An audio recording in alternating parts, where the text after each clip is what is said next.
Exit ಪೋಲ್ಗಳ ಕುತೂಹಲಕ್ಕೆ ಇವತ್ತು ತೆರೆ ಬಿದ್ದಿದೆ. ಇನ್ನು 4ನೇ ತಾರೀಕು ಈ ಎಕ್ಸಿಟ್ ಪೋಲ್ ರಿಸಲ್ಟ್ ಆಗಿ ಬದಲಾಗತ್ತಾ ಅನ್ನುವಂಥ ಒಂದು ಕುತೂಹಲ ಇದೆ. ಗೊತ್ತಿಲ್ಲ ಏನಾಗುತ್ತೆ ಅಂತ. ಬಟ್ ಎಕ್ಸಿಟ್ ಪೋಲ್ಗಳು ಹೇಳ್ತಾ ಇರೋದು ನರೇಂದ್ರ ಮೋದಿ ಅಲೆ ಈ ಬಾರಿಯೂ ಕೂಡ ಕೆಲಸ ಮಾಡುತ್ತೆ. ಮೋದಿ ಮೇಲಿನ ನಂಬಿಕೆ ಇನ್ನಷ್ಟು ಪ್ರಬಲ ಆಗ್ತಿದೆ. ವಿಪಕ್ಷದ ನಾಯಕತ್ವದ ಮೇಲೆ ಜನರಿಗೆ ವಿಶ್ವಾಸ ಮೂಡಿಲ್ಲ, ಅಥವಾ ಕನ್ವಿನ್ಸಿಂಗ್ ಅನ್ನುವಂಥ ಲೀಡರ್ಶಿಪ್ಪೇ ಅಲ್ಲಿ ಕಾಣುತ್ತಿಲ್ಲ. ಮೋದಿ ತೀಸರಿ ಬಾರ್ ಬಹುಮತವನ್ನು ಪಡೀತಾ ಇದ್ದಾರೆ ಅನ್ನೋದನ್ನ ಎಕ್ಸಿಟ್ ಪೋಲ್ಗಳು ಹೇಳ್ತಾ ಇರೋದು. ನರೇಂದ್ರ ಮೋದಿ ಅವರು ಹ್ಯಾಟ್ರಿಕ್ ಸಾಧನೆಯನ್ನ ಮಾಡ್ತಾರೆ. ರಾಷ್ಟ್ರೀಯ ಭದ್ರತೆ, ರಾಮ ಮಂದಿರ, ಆರ್ಟಿಕಲ್ 370 ತೆಗೆದಿರೋದು, ಇದೆಲ್ಲವೂ ಕೂಡ ಕೈ ಹಿಡಿದಂಗೆ ಕಾಣಿಸ್ತಾ ಇದೆ ಬಿಜೆಪಿಗೆ. ಅಭಿವೃದ್ಧಿ, ಆರ್ಥಿಕತೆಯಲ್ಲಿ 5ನೇ ಸ್ಥಾನ. ನಿನ್ನೆ ತಾನೇ GDP ಗ್ರೋತ್ ರೇಟ್ ಬಂತು 8.2%. ಸೊ ಈ ರೀತಿಯ ವಿಚಾರಗಳೇನಿದ್ದಾವೆ ಜನರನ್ನ ತಲುಪಿದೆ ಅಂತ. ಮೋದಿ ಮೇಲೆ ನಂಬಿಕೆ ಇಟ್ಟು ಆ ನಂಬಿಕೆ ಮತವಾಗಿ ಬದಲಾಗಿ ರಿಸಲ್ಟ್ ಆ ರೀತಿ ಬರುತ್ತೆ ಅಂತ ಎಕ್ಸಿಟ್ ಪೋಲ್ಗಳು ಪ್ರಿಡಿಕ್ಟ್ ಮಾಡ್ತಾ ಇರೋದು. ಇಡೀ ಎಕ್ಸಿಟ್ ಪೋಲ್ಗಳ ಒಟ್ಟು ಸಾರಾಂಶ ಇರೋದೇ ಅದು. ಇನ್ನು ಕರ್ನಾಟಕದಲ್ಲಿ ಗ್ಯಾರಂಟಿ ಸ್ಕೀಮ್ ನಂಬಿದ್ದಂಥ ಕಾಂಗ್ರೆಸ್ಗೆ ನಿರಾಸೆ ಕಾದಿದೆ ಅಂತ ಎಕ್ಸಿಟ್ ಪೋಲ್ಗಳು ಹೇಳ್ತಾ ಇದೆ. ಕಾರಣ ಅವರು ಬಯಸಿದ ರೀತಿಯಲ್ಲಿ ಸೀಟು ಬರಲ್ಲ. ಲೋಕಸಭಾ ಚುನಾವಣೆಯಲ್ಲಿ ಮತ ಪಡೆಯಬಹುದು, ಆ ಮ್ಯಾಜಿಕ್ ಅನ್ನು ಇಲ್ಲೂ ರಿಪೀಟ್ ಮಾಡಬಹುದು ಅನ್ನೋ ನಿರೀಕ್ಷೆ ಹುಸಿಯಾಗುವಂಥ ಸಾಧ್ಯತೆ ಕಾಣ್ತಾ ಇದೆ. ಕಾಂಗ್ರೆಸ್ ಗ್ಯಾರಂಟಿಗಿಂತ ದೇಶಕ್ಕೆ ಮೋದಿ ಬೇಕು ಅಂತ ಕರ್ನಾಟಕದ ಜನ ಭಾವಿಸಿದ್ದಾರೆ ಅಂತ ಎಕ್ಸಿಟ್ ಪೋಲ್ ಹೇಳ್ತಾ ಇರೋದು. 2014ರಲ್ಲಿ ಗ್ಯಾರಂಟಿ ಸ್ಕೀಮ್ ಇಲ್ಲದೆ 9 ಸ್ಥಾನ ಪಡೆದಿತ್ತು ಕಾಂಗ್ರೆಸ್. ಸಿದ್ದರಾಮಯ್ಯ ಅವರೇ ಮುಖ್ಯಮಂತ್ರಿ ಆಗಿದ್ರು. ಈ ಬಾರಿ ಡಬಲ್ ಡಿಜಿಟ್ ರೀಚ್ ಆಗತ್ತೆ ಅನ್ನೋದು ಅವರ ನಿರೀಕ್ಷೆ ಆಗಿತ್ತು ಕಾಂಗ್ರೆಸ್ನವ್ರದ್ದು. ಬಟ್ ಆಗಲ್ಲ ಅಂತ ಎಕ್ಸಿಟ್ ಪೋಲ್ ಹೇಳ್ತಾ ಇದೆ. ಗೊತ್ತಿಲ್ಲ, ನೋಡೋಣ 4ನೇ ತಾರೀಕು. ಬಟ್ ಈಗಿನ ಎಕ್ಸಿಟ್ ಪೋಲ್ನ ಪ್ರಕಾರ ಇಲ್ಲ ಅಂತ. ಈ ಬಾರಿಯೂ ಕೂಡ ಜನರ ವಿಶ್ವಾಸ ಗಳಿಸುವಲ್ಲಿ ವಿಪಕ್ಷಗಳು ವಿಫಲವಾದಂಗೆ ಕಾಣಿಸ್ತಾ ಇದೆ. ಎಕ್ಸಿಟ್ ಪೋಲ್ ಪ್ರಕಾರ ಪ್ರಬಲ ಪರಿಣಾಮಕಾರಿ ವಿಪಕ್ಷವಾಗಿ ಹೊರಹೊಮ್ಮೋದಕ್ಕೆ ಇಂಡಿಯಾ ಮೈತ್ರಿಕೂಟಕ್ಕೆ ಸಾಧ್ಯ ಆಗಿಲ್ಲ. 26 ಪಕ್ಷಗಳಿದ್ದಾವೆ.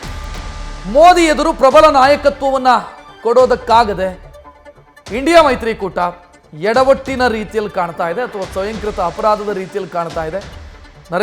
ನರೇಂದ್ರ ಮೋದಿ ಪ್ರಧಾನಿ ಅನ್ನೋದನ್ನ, ಅಥವಾ ಪ್ರಧಾನಿ ಅಭ್ಯರ್ಥಿ ಅಂತ NDA ಘೋಷಣೆ ಮಾಡಿತ್ತು, ಇಲ್ಲಿ ಇಲ್ಲ ಯಾರು ಅಂತ. ಸೊ ನಾವು ಹೇಳ್ಬೋದು ಪ್ರೆಸಿಡೆನ್ಷಿಯಲ್ ಡೆಮೋಕ್ರಸಿ ಅಲ್ಲ ಅಂತ ಹೇಳ್ಬೋದು. ಹೌದು, ಅಂದ್ರೆ ನಮ್ದೇನೋ ಪ್ರೆಸಿಡೆನ್ಷಿಯಲ್ ಡೆಮೋಕ್ರಸಿ ಅಲ್ಲ, ಅಧ್ಯಕ್ಷೀಯ ಪ್ರಜಾಪ್ರಭುತ್ವ ಅಲ್ಲ. ಆದರೆ ಜನ ಅದನ್ನೆಲ್ಲ ಯೋಚನೆ ಮಾಡಲ್ಲ. ದೇಶ ಮುನ್ನಡೆಸೋದಕ್ಕೆ ಯಾರು ಅಂತ ಯೋಚನೆ ಮಾಡ್ತಾರೆ ಬಿಟ್ರೆ ಇದು ಪ್ರೆಸಿಡೆನ್ಷಿಯಲ್ ಡೆಮೋಕ್ರಸಿನ ಅಥವಾ ಇನ್ನೊಂದ ಸಂಸದೀಯ ಪ್ರಜಾಪ್ರಭುತ್ವನ, ಇದೆಲ್ಲ ಜನ ಯೋಚನೆ ಮಾಡಲ್ಲ. ನಮಗೆ ಹೇಳೋದಕ್ಕೆ ಚೆನ್ನಾಗಿರುತ್ತೆ. ಬಟ್ ದೇಶ ಮುನ್ನಡೆಸೋನು ಯಾರು ಅನ್ನೋ ವಿಚಾರ ಬಂದಾಗ ಒಂದು ಕಡೆ ಆಯ್ಕೆ, ಮತ್ತೊಂದು ಕಡೆ ಆಯ್ಕೆಯೇ ಇಲ್ಲದಂಥ ಸ್ಥಿತಿ. ಸೊ ಆಯ್ಕೆಯೇ ಜನರಿಗೆ ಹತ್ತಿರವಾಗಿದೆ, ಅಥವಾ ಟೆಸ್ಟೆಡ್ ಆ್ಯಂಡ್ ಪ್ರೂವ್ಡ್ ಲೀಡರ್ಶಿಪ್ ಅದೇ ನಮಗೆ ಬೆಟರು ಅಂತ ಜನ ಭಾವಿಸಿದ ರೀತಿಯಲ್ಲಿ ಕಾಣ್ತಾ ಇದೆ. ಸರ್, ಅದು ನಾಯಕತ್ವದ ವಿಚಾರಕ್ಕೆ ಬಂದಾಗ ಇಂಡಿಯಾ ಮೈತ್ರಿಕೂಟ ಅನ್ನೋದನ್ನು ಕಟ್ಟಿಕೊಳ್ಳುವಂಥ ಪ್ರಯತ್ನ ಆಯಿತು.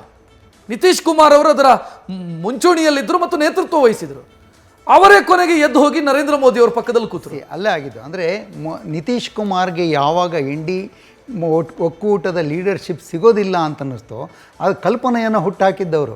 ಆ ಕಲ್ಪನೆ ಹುಟ್ಟಾಕಿದ ಮೇಲೆ ನನಗೆ ಇಲ್ಲಿ ಜಾಗ ಇಲ್ಲ ಅಂತ ಅನ್ನಿಸಿದಾಗ ಅವನು ಇನ್ನೊಂದು ಕಡೆ ಹೋಗಿದ್ದಾರೆ. But more importantly Mamata Banerjee ಮತ್ತು ಅರವಿಂದ್ ಕೇಜ್ರಿವಾಲ್ ಇಬ್ಬರು ಮಲ್ಲಿಕಾರ್ಜುನ ಖರ್ಗೆ ಅವರ ಹೆಸರನ್ನು ಸೂಚಿಸಿದರು. ಒಂದು 2ನೇ ಅಥವಾ 3ನೇ ಸಭೆಯಲ್ಲಿ ಇಂಡಿ ಒಕ್ಕೂಟದ ಪ್ರಧಾನಿ ಅಭ್ಯರ್ಥಿಯಾಗಿ ಖರ್ಗೆ ಅವರನ್ನು ಬೆಂಬಲಿಸಬೇಕು ಅಂತ ಹೇಳಿದಾಗ ಕಾಂಗ್ರೆಸ್ ಒಳಗಡೆ ಅದಕ್ಕೆ ಬೆಂಬಲ ಬರಲಿಲ್ಲ. ರೈಟ್. ಈ ಮೊನ್ನೆ ನಮ್ಮ ಸಿದ್ದರಾಮಯ್ಯನವರು ಕರ್ನಾಟಕದಿಂದ ಯಾರು ಪ್ರಧಾನಮಂತ್ರಿ ಆಗೋದಿಲ್ಲ ಅಂತ ಹೇಳಿದರು ಖರ್ಗೆ ಹೆಸರು ಬಂದಾಗ. ಖರ್ಗೆ ಹೆಸರು ಬಂದ ಮಾರನೇ ದಿನವೇ ಈ ಒಂದು ಕಾರ್ಯಕ್ರಮದಲ್ಲಿ ಸಿದ್ದರಾಮಯ್ಯನವರು ಮುಂದಿನ ನಮ್ಮ ಪ್ರಧಾನಮಂತ್ರಿ ರಾಹುಲ್ ಗಾಂಧಿ ಅಂತ ಹೇಳಿದರು. But did Rahul Gandhi pitch himself? ಮಾಡಲಿಲ್ಲ. ಈ ಥರದ ಕನ್ಫ್ಯೂಷನ್ ಇದೆಯಲ್ಲ. ನೀವು ಹೇಳ್ದಂಗೆ ಇದು ಪ್ರೆಸಿಡೆನ್ಷಿಯಲ್ ಫಾರ್ಮ್ ಆಫ್ ಎಲೆಕ್ಷನ್ ಹೌದೋ ಅಲ್ವೋ ಜನಕ್ಕೆ ಬೇಕಾಗಿಲ್ಲ. ಈ ದೇಶ ಅನೇಕ ಸ್ಟೆಬಿಲಿಟಿ ಇಲ್ಲದ ಅಸ್ಥಿರ ಸರ್ಕಾರಗಳನ್ನು ನೋಡಿಬಿಟ್ಟಿದೆ. ಆ ಅಸ್ಥಿರ ಸರ್ಕಾರಗಳ ಸಮಯದಲ್ಲಿ ಏನೇನಾಗಿದೆ ಅನ್ನೋದು ಜನರ ನೆನಪಿನಲ್ಲಿ ಬಹುಶಃ ಇದೆ. ಹಾಗಾಗಿ ನನಗೆ ಅಸ್ಥಿರತೆ ಬೇಡಪ್ಪ, ಒಂದು ಸ್ಥಿರತೆ ಬೇಕು ಅಂತಂದಾಗ ಆ ಸ್ಥಿರತೆಯನ್ನು ಕೊಡುವ ನಾಯಕ ಯಾರು ಅಂತ ನಾವು ಸುತ್ತಲೂ ನೋಡಿದಾಗ ಮೋದಿ ಒಬ್ಬರ ಮುಖವೇ ಕಂಡ್ರೆ ಬೇರೆ ಯಾರಿಗೆ ಓಟ್ ಹಾಕಲಿಕ್ಕೆ ಸಾಧ್ಯ ಅವರು?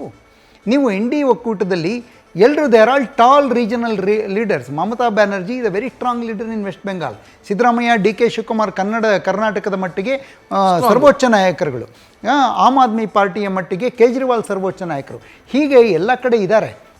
ಬಟ್ ಕಲೆಕ್ಟಿವ್ ಹಾಗೆ ಯಾರೋ ಒಬ್ಬರನ್ನ ನಾನು ಆಯ್ಕೆ ಮಾಡಬೇಕು ಪ್ರಧಾನಮಂತ್ರಿ ಅಂದಾಗ ಯಾರನ್ನ ಆಯ್ಕೆ ಮಾಡ್ತಾರೆ ಇವರು? See, Rahul Gandhi for all the criticisms that he has faced. Srinivas sir, ಇದಕ್ಕೆ ನಾನೊಂದು ನರೇಂದ್ರ ಮೋದಿಯವರು ಒಂದು ಭಾಷಣದಲ್ಲಿ ಹೇಳ್ತಾರೆ. ಎಸ್, ಒಂದು ನಿಮಿಷ ಸರ್, ಇದನ್ನೊಂದು ನೋಡಿಬಿಡೋಣ ಈ ಡೀಟೇಲ್. ಒಂದು 7 ಸಂಸ್ಥೆಗಳು ಕರ್ನಾಟಕಕ್ಕೆ ಸಂಬಂಧಿಸಿದಂತೆ ಕೊಟ್ಟಿರುವಂಥ ಸಮೀಕ್ಷೆಯ ವಿವರ ಇದು. ಇಂಡಿಯಾ ಟುಡೇ 20ರಿಂದ 22 ಪ್ರಿಡಿಕ್ಟ್ ಮಾಡಿದೆ, ಕಾಂಗ್ರೆಸ್ 3ರಿಂದ 5, BJP 20ರಿಂದ 22 ಅಂತ. ಇನ್ನು ಪೋಲ್ ಸ್ಟಾರ್ 18 BJP ಅಂತ ಹೇಳ್ತಾ ಇದೆ, 8 ಕಾಂಗ್ರೆಸ್ ಅಂತ ಹೇಳ್ತಾ ಇದೆ, JDS 2. ಈ ಕಡೆ ಇಂಡಿಯಾ ಟಿವಿ 18ರಿಂದ 22, 4ರಿಂದ 8 ಕಾಂಗ್ರೆಸ್ಸು, 1ರಿಂದ 3 JDS ಅಂತ ಹೇಳ್ತಾ ಇದೆ.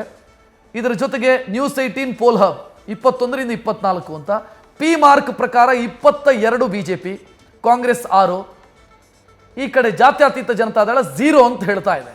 ಸಿ ವೋಟರ್ 21ರಿಂದ 22 BJP, 3ರಿಂದ 5 ಕಾಂಗ್ರೆಸ್ಸು, 1ರಿಂದ 3 JDS ಅಂತ ಹೇಳ್ತಾ ಇದೆ. ಜನ್ ಕಿ ಬಾತ್ 20ರಿಂದ 21, 5ರಿಂದ 7 ಕಾಂಗ್ರೆಸ್ಸು, BJP 20ರಿಂದ 21, JDS 2ರಿಂದ 3 ಅಂತ ಹೇಳ್ತಾ ಇರೋದು. ಅಲ್ಲಿಗೆ ಒಂದು ಕ್ಲಿಯರ್ ಆಯಿತು, ಈ ಎಕ್ಸಿಟ್ ಪೋಲ್ಗಳೇ ನಿಜವಾಯಿತು ಅಂತಾದರೆ, ನಾಡಿದ್ದು 4ನೇ ತಾರೀಕು ಇದೇ ರಿಸಲ್ಟ್ ಬಂತು ಅಂತಾದರೆ, BJP ಮತ್ತು JDSನ ಮೈತ್ರಿ ವರ್ಕೌಟ್ ಆಗಿದೆ ಕರ್ನಾಟಕದಲ್ಲಿ, ಅಥವಾ JDS BJPಯ ಜೊತೆಗೆ ಸೇರಿದ ಕಾರಣಕ್ಕಾಗಿ JDS ಕೂಡ ದಡ ತಲುಪಿದೆ ಅಂತ ಯಾಕೆ ಹೇಳ್ತಾ ಇದ್ದೀನಿ ಅಂತಂದ್ರೆ, 2019ರಲ್ಲಿ ಇದೇ JDS ಕಾಂಗ್ರೆಸ್ ಜೊತೆಗೆ ಮೈತ್ರಿ ಮಾಡಿಕೊಂಡು ಎಲೆಕ್ಷನ್ಗೆ ಹೋಯಿತು. 1 seat Congress, JDS, Congress 1 seat, ಇಂಥ ಸ್ಥಿತಿ ಬಂತು. ಬಟ್ ಅಂತ ಪರಿಸ್ಥಿತಿ ಈ ಮೈತ್ರಿಗೆ ಬರಲ್ಲ ಅಂತ ಈ ಸಮೀಕ್ಷೆ ಹೇಳ್ತಾ ಇರೋದು. ನ್ಯೂಸ್ ಫಸ್ಟ್, ನಿರ್ಭೀತಿಯಿಂದ ನಿಮ್ಮ ಪರವಾಗಿ.